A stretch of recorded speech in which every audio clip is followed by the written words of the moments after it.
Bharatiya Janata party में organisation के level पर जिन लोगों ने पिछले 5-6 वर्षों में अपनी अलग पहचान बनाई है, उनमें नरेंद्र मोदी भी एक हैं।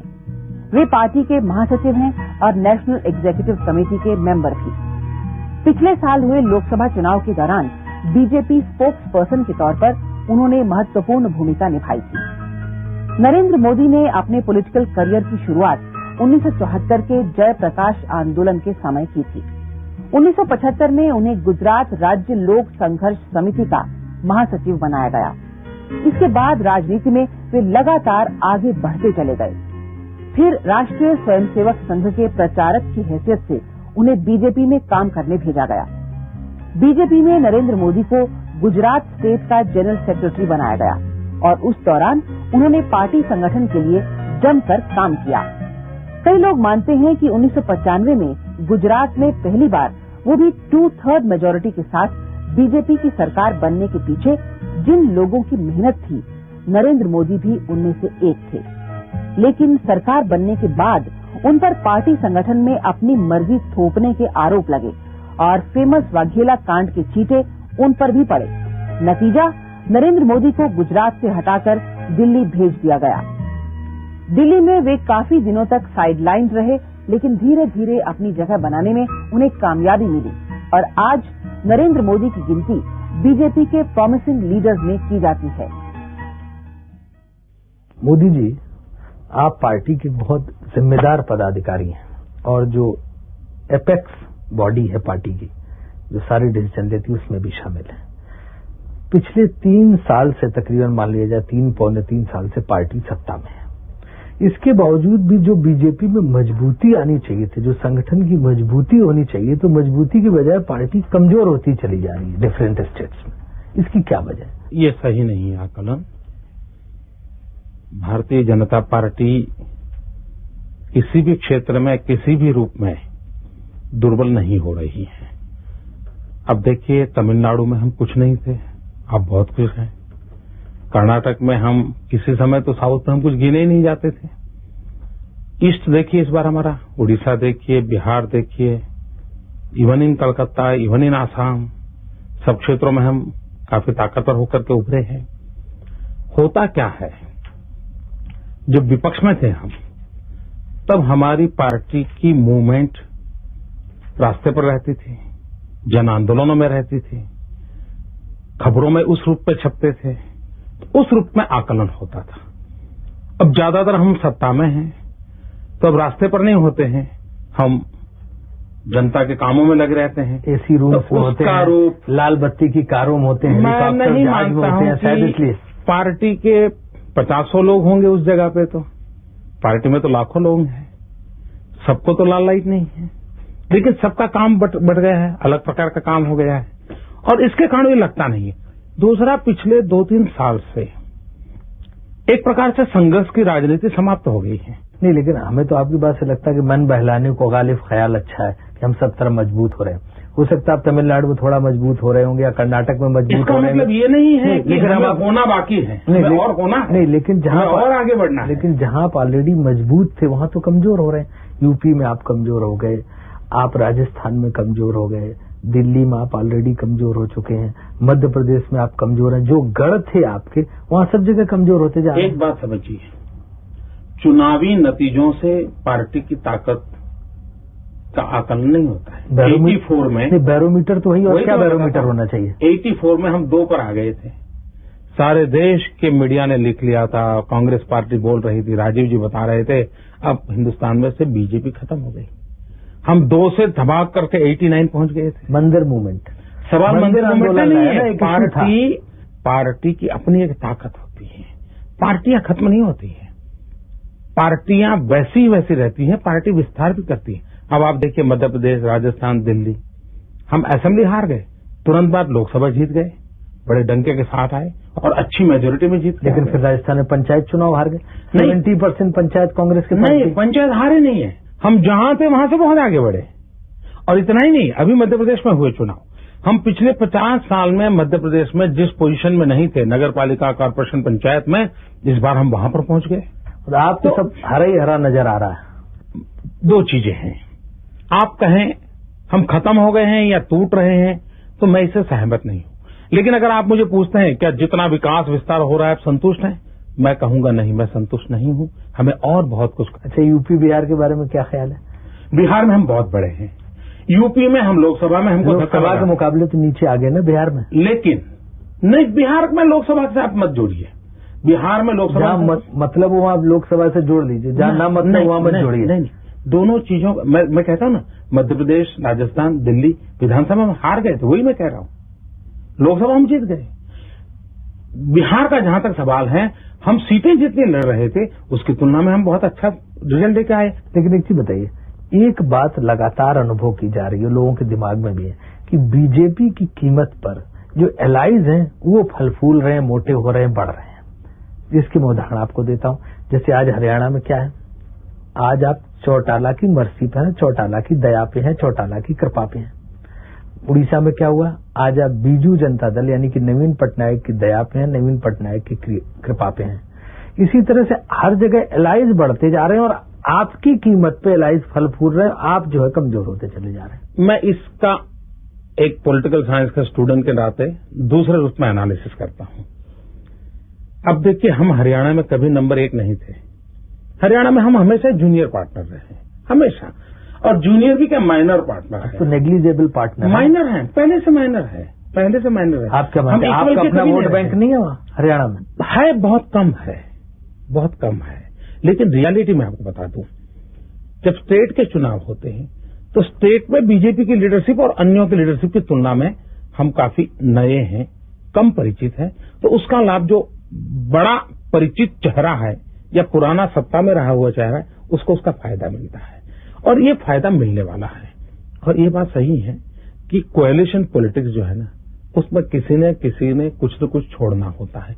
आज हम उस जगह पर है कि हमें थोड़ा बहुत छोड़ना पड़ रहा है, और ये हम मानते हैं कि हमको छोड़ना पड़ रहा है, लेकिन इसके बिना कोई रास्ता भी नहीं है आज तो। अच्छा, एक चीज आपने नहीं महसूस की कि पार्टी जिस तरह से आंदोलन करती थी, संघर्ष करती थी, वो सब जो है ठप हो गया है?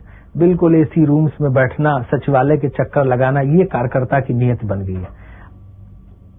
ये कहना ठीक नहीं है। अच्छा, ये कहना ठीक नहीं। तो आज भी केरल में मेरी पार्टी लगातार संघर्ष कर रही है, आज भी जम्मू कश्मीर में मेरी पार्टी लगातार संघर्ष कर रही है। नहीं, हम जैसे 1-2 उदाहरण आपको देते हैं। जैसे गुजरात में आरएसएस वाला मामला था, जिस इफेक्टिव तरीके से पार्टी को खड़े होकर अपोजिशन के आरोपों को काउंटर करना चाहिए था, नहीं कर पाए। उत्तर प्रदेश में धर्मस्थल वाला विधेयक था, रिलीजियस प्लेसेस वाला, इतना बढ़िया विधेयक आ नहीं सकता, लेकिन पार्टी उसको उस मुद्दे पर लड़ नहीं पाई। तो देखा गया है कि लड़ाई वड़ाई छोड़ के अब सुस्ताने लगे हैं कार्यकर्ता, सुस्ताने लगे हैं नेता, मिडिल रैंक लीडरशिप। मुझे लगता है हम जब निर्णय के पोजीशन में होते हैं, निर्णय हमारे हाथ में होता है करना, तब हमने रास्ते पर लड़ाई नहीं लड़नी होती है। हमारी ताकत, हमारा दम हमारे पॉलिटिकल विल पावर में होता है। हमारा पॉलिटिकल विल पावर हमारे डिसीजन से जुड़ा हुआ होता है।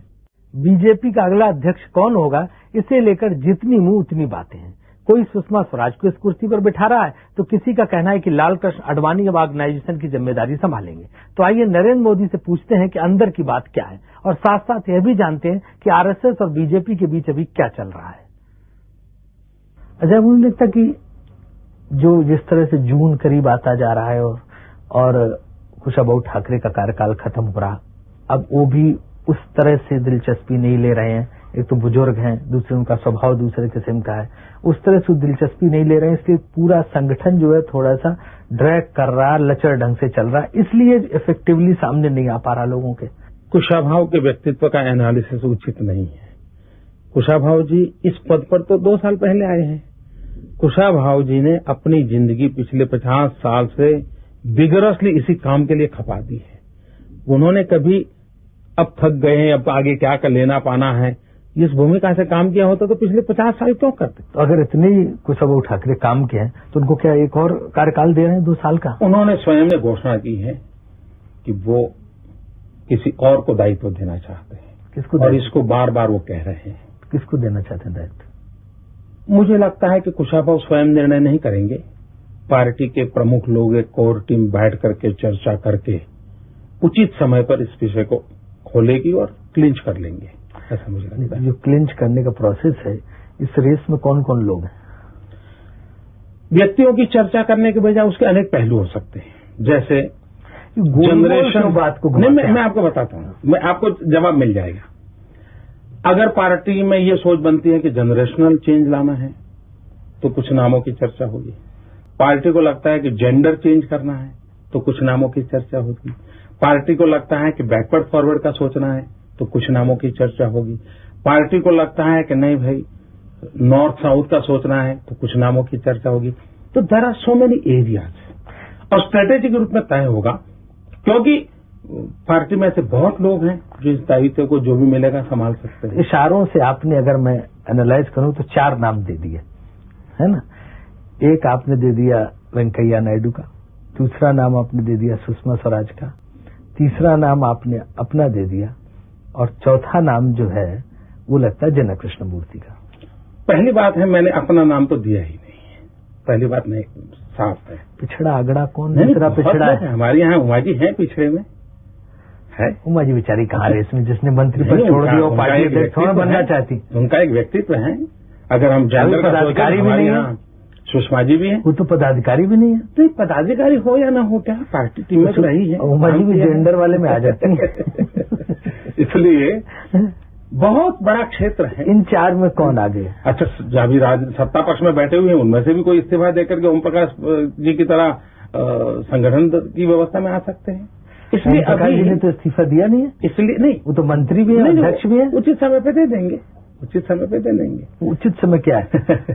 लेकिन मुझे लगता है कि व्यक्तियों की चर्चा अभी हमारे यहाँ हुई नहीं है और समय पकने पर होते देर नहीं लगे। नहीं, इन रेस में कौन आगे है? रेस है नहीं ना। रेस होता तो मुझे भी दिखता कि हाँ भाई ये रेस में है, ये रेस में, ये रेस में है। मोदी जी, कंट्रोवर्सी लगातार चल रही है, आरएसएस वर्सेस बीजेपी या आरएसएस वर्सेस जो लोग गवर्नमेंट में बैठे हैं। जैसे सुदर्शन जी के बनने के बाद खासतौर से अखबारों में काफी हंगामा हुआ, जो एक बयान उन्होंने नागपुर में दिया। तो आपको लगता है कि टकराव आगे और बढ़ेगा, Sudarshan ji versus Atal ji, government versus RSS? हम पिछले कम से कम 25 साल से तो लगातार ऐसी खबरें पढ़ते आ रहे हैं। कभी जनसंघ और आरएसएस की झगड़ा बताया जाता था, कभी अटल जी और आरएसएस का झगड़ा बताया जाता था, कभी पंडित दीनदयाल उपाध्याय जी और नानाजी का झगड़ा बताया जाता। दुनिया भर की खबरें हम पढ़ते रहते थे। अभी तक तो ऐसी कोई घटना नहीं घटी है जो इन खबरों का समर्थन दे। 25-25 साल हो गए, अब आगे भी देने का सामर्थ्य मैं तो देखता नहीं हूं। आप प्रचारक संघ के रहे, आज बीजेपी में बहुत बड़े ओहदे पे हैं। कहते हैं कि जो संघ से निकले लोग हैं, जो संघ में बैठे लोग हैं, उनको कहीं न कहीं एक बात की कशिश है कि इतने साल की तपस्या के बाद हम सत्ता में आए, तो हमारे जो विचार थे, हमारी जो योजनाएं थी, हमारी जो नीतियां थी, वो हम इम्प्लीमेंट नहीं कर पा रहे हैं।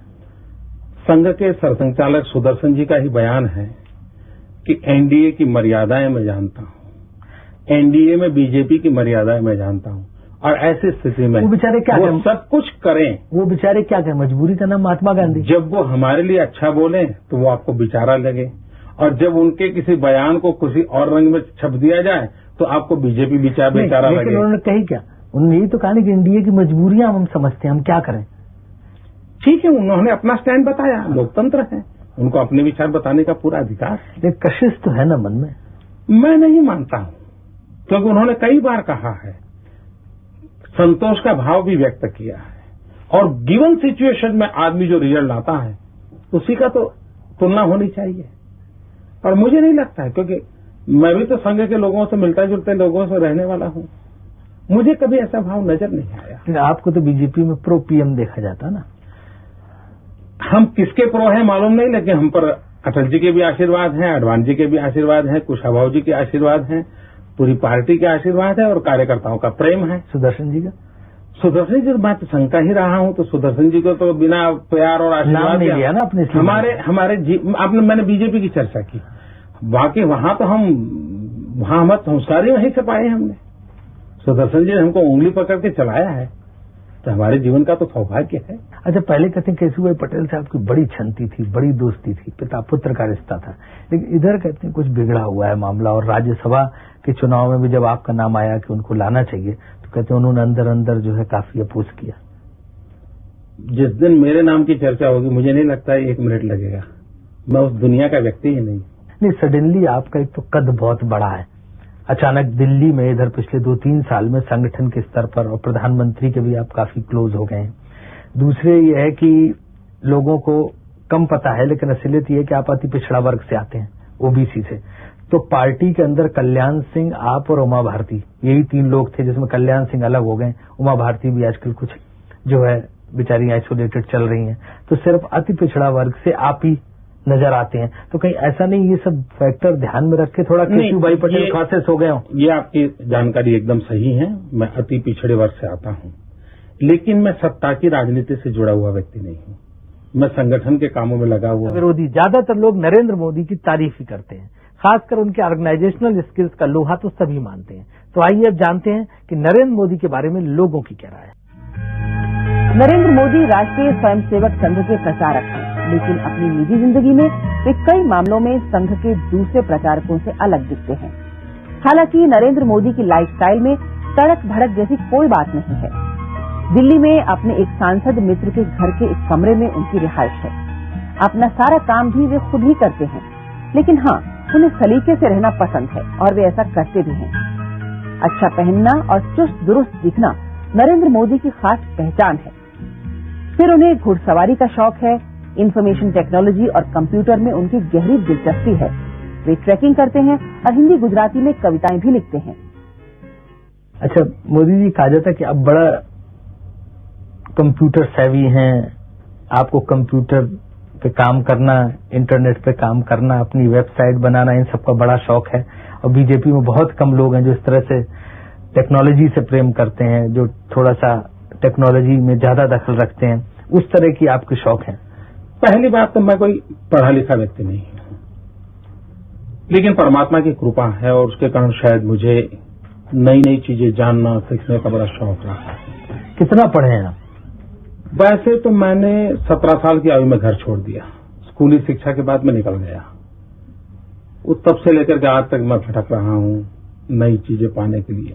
सिर्फ स्कूल तक पढ़े, मतलब प्राइमरी स्कूल तक? हाई स्कूल तक। हाई स्कूल तक। बाद में हमारे संघ के एक अधिकारी थे, उनके बड़े आग्रह पर मैं एक्सटर्नल एग्जाम देना शुरू किया। तो दिल्ली यूनिवर्सिटी से मैंने बीए कर लिया एक्सटर्नल एग्जाम दे करके। फिर भी उनका आग्रह रहा तो मैंने एमए कर लिया एक्सटर्नल एग्जाम से। मैंने कभी कॉलेज का दरवाजा देखा नहीं, तो लेकिन मैं यूनिवर्सिटी में पहला आ गया। लेकिन वो तो शायद संघ के संस्कार का हो या कुछ प्रेरणा का हो अपने अधिकारियों की, जिसके कारण कुछ न कुछ अपना विकास करने में लगे रहे। जब ये शास्त्र मेरे सामने आया तो मैं उसका पोटेंशियल समझ गया। कंप्यूटर, इंटरनेट, इंफॉर्मेशन टेक्नोलॉजी, और फिर तो उसमें मन इतना लग गया कि कभी रात को देर देर तक मैं इंटरनेट पे खोया रहता हूँ। बहुत सी सारी दुनिया की चीजों पर बुक शॉप में चला जाता हूँ। कंप्यूटर के अलावा आपके और शौक क्या है? मैं हॉर्स राइडिंग करता हूँ, मैं ट्रैकिंग करता हूँ। एवरेस्ट की हाइट है 29,000 फीट। मैं 3,000 फीट तक हो आया हूँ। मैं कैलाश मानसरोवर पैदल करके आया हूँ। सुना कि आपने तमाम किताबें लिखी? हाँ, मैंने किताबें लिखी हैं। अभी भी मेरा लिखने का शौक है, मैं लिखता रहता हूँ, लेकिन राजनीति में आने के बाद कुछ कम हो गया है। कितनी किताबें लिखी आपने? 6 किताबें मेरी प्रसिद्ध हो चुकी हैं और शायद 3-4 किताबों का मटेरियल वैसे के वैसा पड़ा है। कभी समय मिल जाएगा तो मैं उसको भी कर लूंगा। कहते हैं जितने पदाधिकारी हैं बीजेपी के, सबसे ज्यादा टिपटॉप स्मार्ट कपड़ों से, चश्मे से, पेन से, वेशभूषा से आप ही रहते हैं। सबसे रहता हूं ऐसी बात है तो मुझे अच्छा लगेगा, लेकिन मैं रहना चाहता जरूर हूं। मैं मानता हूं कि बहुत अच्छे ढंग से रहना चाहिए। पार्टी की संस्कृति के थोड़ा विरुद्ध तो नहीं है? मैं, क्योंकि सादगी जो है पार्टी में बड़ा जोर है। मेरे शरीर पर कोई भी चीज आपको ऐसे नजर नहीं आएगी जिसमें सादगी ना हो। अच्छे तरीके से रहना, गंदे रहना, जूतों का पॉलिश नहीं किया है, कुर्ता ऐसा है, उसका मेरे आदत नहीं, मैं बचपन से आदत नहीं है। लेकिन मुझे नहीं लगता है कि मैंने कभी कोई महंगी चीज परचेज की है, कभी नहीं की। मेरे शरीर पे कोई महंगी चीज नहीं होती है, लेकिन मैं साफ सुथरा, धोया हुआ, प्रेस किया हुआ पहनना मुझे अच्छा लगता है।